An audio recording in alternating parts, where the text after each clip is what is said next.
Donc, on va continuer ici sur l'unité 1. Vous écrivez dans votre cahier, sur une nouvelle page si vous voulez, unité 1, leçon 2, suite. Et vous écrivez ici la date. Vous écrivez l'heure. Là, on va parler de toujours tendance dans le tableau périodique. Les tendances dans le tableau périodique. Dans le tableau périodique. Alors, on va écrire ici grand A, introduction, mais ici on va parler de réactivité chimique. Réactivité chimique des atomes.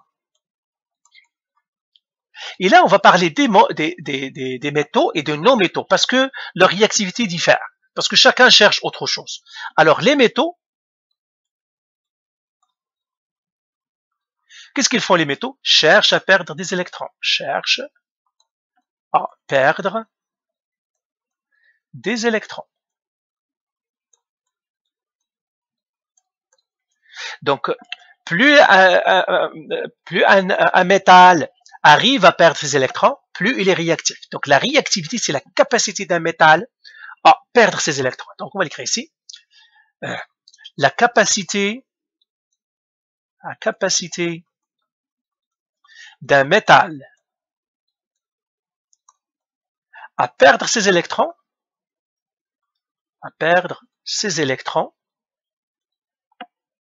la capacité d'un métal à perdre ses électrons est liée à sa réactivité.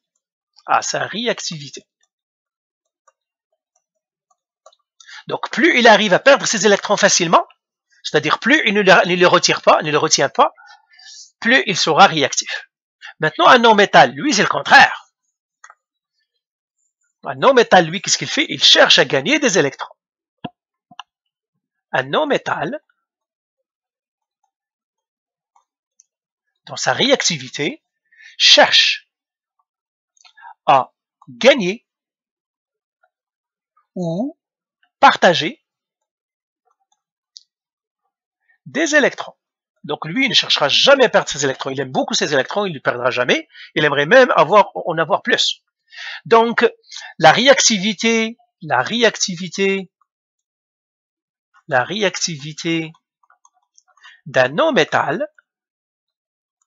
non-métal est liée à sa capacité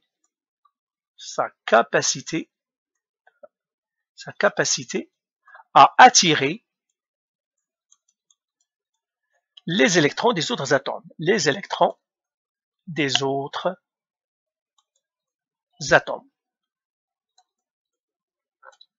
Alors maintenant, on va prendre quelques exemples. Alors, attirer les atomes donc, on va en parler ici. Alors, faisons quelques exemples. Par exemple, je prendrai un exemple qui est le plus réactif.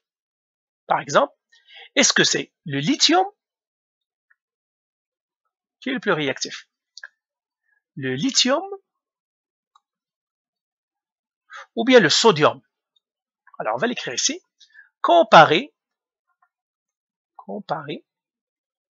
la réactivité du lithium et du sodium. Alors, tous les deux sont des métaux. Donc, qu'est-ce qu'ils veulent? Ils veulent se débarrasser des électrons. Alors, bien sûr, on va les comparer. Alors, par exemple, la première chose qu'on va faire, on va faire le lithium ici. Et on va représenter combien il a de couches le lithium. Il en a deux. Donc, je vais lui donner deux couches. Je mettrai en blanc. C'est ça. Blanc. Deux couches. Alors, son seul électron dont il veut se débarrasser, c'est lui. Le sodium, il a combien de couches? Il en a 3. Donc, je vais mettre ici Na. 3 couches. Première couche, deuxième couche, troisième couche. L'électron est là. Alors, pour qui la plus facile de se débarrasser de son électron? Est-ce que le sodium ou le lithium? Qui pourrait se débarrasser facilement de son électron? Alors, qui pourrait se débarrasser? Alors, on va l'écrire ici. Qui peut se débarrasser facilement de son électron? Le sodium ou le lithium, lequel? Eh bien, encore, on va revenir à la force. Où est-ce qu'il y a la plus grande force? Eh bien, bien sûr, parce que plus la distance est petite, plus la force est forte. Donc ici, c'est plus grande force. Plus grande force. Ici, plus petite force que le lithium. Plus grande force que le Na, plus petite force que le lithium. Donc, qui a la plus petite force? C'est lui. Donc, qui pourra se débarrasser facilement de son électron? Bien sûr, le sodium, parce qu'il le retient moins fortement que le lithium. Donc, vous voyez encore, on revient à la force et on revient à la distance. Ça veut dire plus la distance, vous vous souvenez, plus la distance est petite, plus la force est grande. Plus la distance est grande, plus la force est petite. Ben, c'est ce qu'on a fait ici. Donc, qui a la plus grande électronégativité, la plus grande réactivité? C'est le sodium. Le sodium est plus réactif que le lithium. Pourquoi? Parce que la force avec laquelle le lithium retient son électron est plus grande que la force avec laquelle le sodium retient son électron. Alors, on va l'écrire ici. Je vais effacer maintenant. Vous, bien sûr, vous gardez toutes. Et on va l'écrire. Le sodium est plus réactif que le lithium. Le sodium est plus réactif que le sodium, car le rayon du sodium est plus grand que le rayon du lithium. Et par suite, la force avec laquelle le sodium attire son électron, le sodium attire son électron est plus petite que la force que exerce le lithium. Le sodium, pardon. Ensuite, la force avec laquelle le sodium attire son électron est plus petite que la force que exerce le lithium sur son électron. Le lithium sur son électron. Donc, qui pourrait perdre facilement son électron? Le sodium. Donc, le sodium peut perdre son électron plus facilement. Ou bien donc,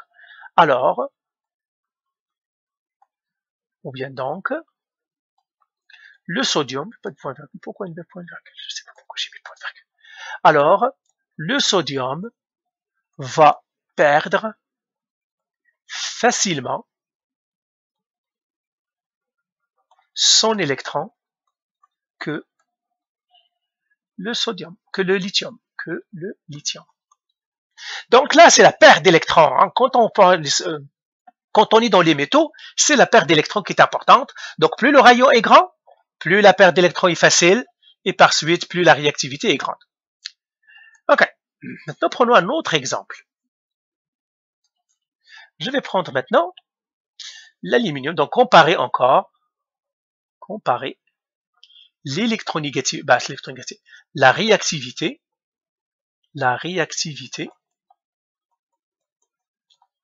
entre celui-là maintenant, je vais prendre le francium et l'aluminium. Okay. Ce sont tous les deux métaux, parce que le francium est là, et tout tombe ici. L'aluminium est là, c'est un métal aussi. Et bien maintenant, qu'est-ce que je dois faire? Tout simplement, je cherche les rayons, parce que plus le rayon est grand, plus la réactivité du métal est grande. Pourquoi? Parce qu'il va se débarrasser rapidement, il ne retient pas vraiment sérieusement son électron. C'est pour cela. Alors, francium. Le francium, lui, il a combien de couches? Il a 7. J'écris ici 7 couches. Combien de protons? 87 protons. L'aluminium, Al. Combien de couches l'aluminium? 3. 3 couches. Combien de protons? 13 protons. Alors, qui est le plus grand rayon? Donc, je vais écrire ici, donc je vais effacer ici. Classer les atomes par le rayon. Classer les atomes par le rayon. Et là, qui est le plus grand rayon? Eh bien, celui qui a le plus grande couche. Plus grande couche, c'est le francium. Donc, le francium a plus grand rayon que l'aluminium. Qui a la plus grande réactivité? Le francium. Pourquoi? Parce que lui ne retient pas sérieusement son électron, donc il peut le perdre facilement. Donc, on va écrire ici, classer les atomes selon leur réactivité. Selon leur réactivité. Alors ici, bien sûr, on parle des métaux. Donc, quand on a les métaux, c'est ça. Donc là, qui a la plus grande réactivité? Le francium a plus grande réactivité que l'aluminium. Et la phrase encore toujours, c'est la même, je vous laisserai la faire. L'aluminium, vous dites, la réactivité du francium est plus grande que la réactivité de l'aluminium, car le rayon atomique de francium est plus petit, et par suite la force, le rayon atomique du francium est plus grande, et par suite la force qu'il exerce sur son électron de valence est plus petite, et par suite l'électron peut facilement s'échapper que dans l'aluminium. Parfait. Maintenant, prenons un troisième exemple, mais cette fois-ci avec les non-métaux. Exemple 3. Maintenant, je vais comparer maintenant la réactivité entre l'oxygène. Donc, comparer la réactivité entre l'oxygène et, je prendrai l'oxygène et le phosphore. Qui est le plus réactif? Est-ce que c'est l'oxygène ou bien le phosphore? Alors, l'oxygène et le phosphore, ce sont des non-métaux.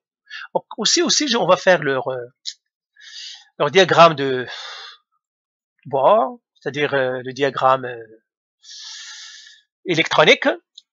L'oxygène, je mettrai l'oxygène au milieu. Il a combien de couches l'oxygène? Il en a 2. Première, deuxième. 2 couches. Et puis les électrons des autres, ils sont là. Je ne vais pas montrer les électrons d'eux. Le phosphore maintenant. Le phosphore, je vais le mettre avec une autre couleur.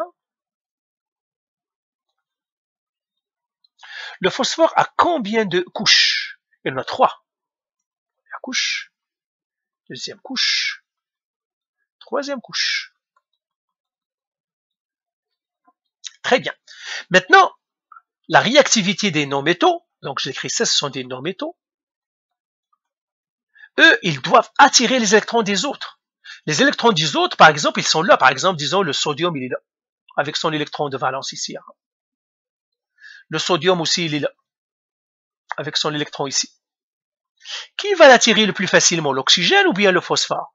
Bien sûr, vous allez me dire c'est l'oxygène parce que le sodium pour l'oxygène est plus proche parce qu'il n'y a que 2 couches à traverser, alors que lui, il doit traverser 3 couches.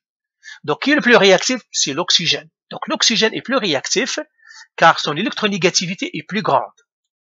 Donc, on va l'écrire ici. L'oxygène est plus réactif que le phosphore car l'électronégativité, je mettrai le EN, c'est pas la peine que j'écris tout. Car l'électronégativité de l'oxygène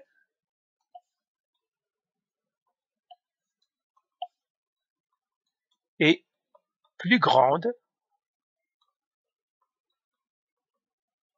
que l'électronégativité du phosphore. Donc l'électronégativité d'oxygène est plus grande que l'électronégativité du phosphore, et par suite, l'oxygène va attirer les électrons des autres plus facilement que le font le phosphore. Donc on va l'écrire ici. Et par suite,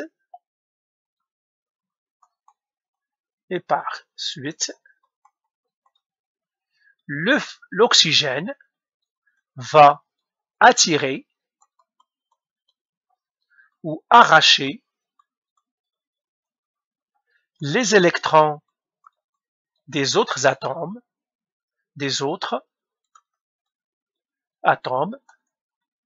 plus facilement.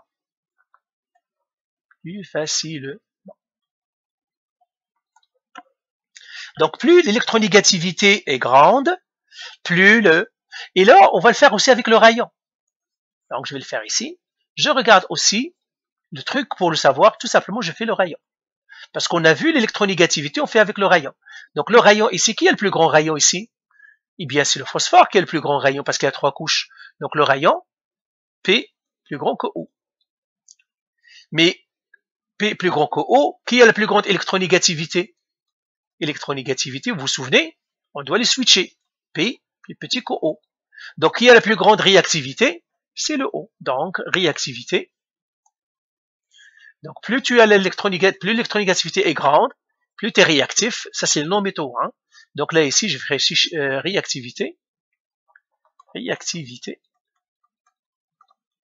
Et là j'écris P plus petit que O. Parce que la réactivité suit l'électronégativité. Parce que si pour les non-métaux, bien sûr, toujours les non-métaux. Donc pour les non-métaux, c'est le contraire des métaux. Donc plus l'électronégativité est grande, plus c'est-à-dire l'atome est réactif. Je crois que c'est clair maintenant. Je ne peux pas tarder trop. Donc vous allez faire les exercices parce que c'est clair tout ça. Donc on a fait pas mal. Seulement on va faire maintenant la même chose. La réactivité, qui est le plus réactif dans le tableau périodique? Eh bien, la réactivité, il part comme ça. Plus réactif. Mais ça, c'est pour les métaux.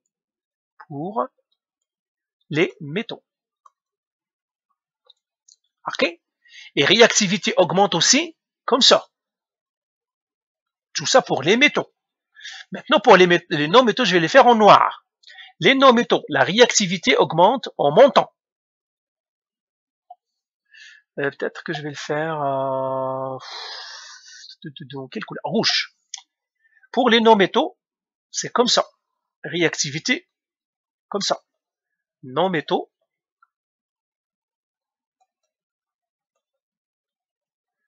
Réactivité, plus réactif.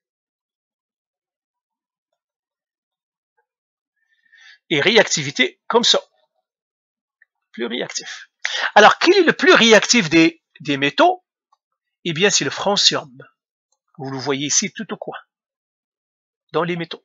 Quel est le plus réactif des non-métaux? C'est le fluor. Parce que lui qui est le plus électronégatif, lui il est le moins électronégatif. Donc plus on s'approche du fluor, plus on est réactif dans les non-métaux, plus on s'approche du francium, plus on est réactif dans les métaux. Alors on va les écrire ici. Le francium est le plus réactif des métaux.